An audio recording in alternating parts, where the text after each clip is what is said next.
ایک عورت سب سے پہلے ایک بیٹی ہوتی ہے۔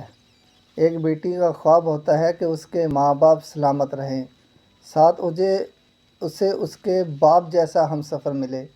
ایک عورت پھر ایک بہن ہوتی ہے جس کا خواب ہوتا ہے کہ اس کا بھائی اس کے ناز نخرے اٹھائے اور خود بھی ہمیشہ خوش رہے۔ ایک عورت جب ایک بیوی ہوتی ہے تو اس کو اپنے شوہر سے عزت اور محبت درکار ہوتی ہے اور وہ چاہتی ہے کہ اس کے سارے خواب وہ پورے کرے۔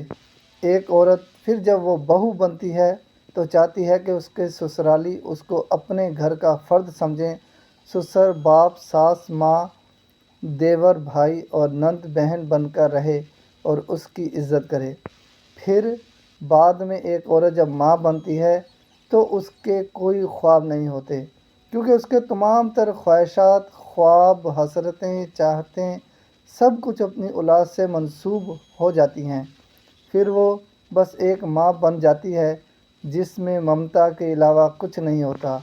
گویا یہ سب حسین پہلو ہیں، مگر جب ایک عورت صرف ایک عورت ہوتی ہے تو وہ کوئی حیثیت نہیں رکھتی۔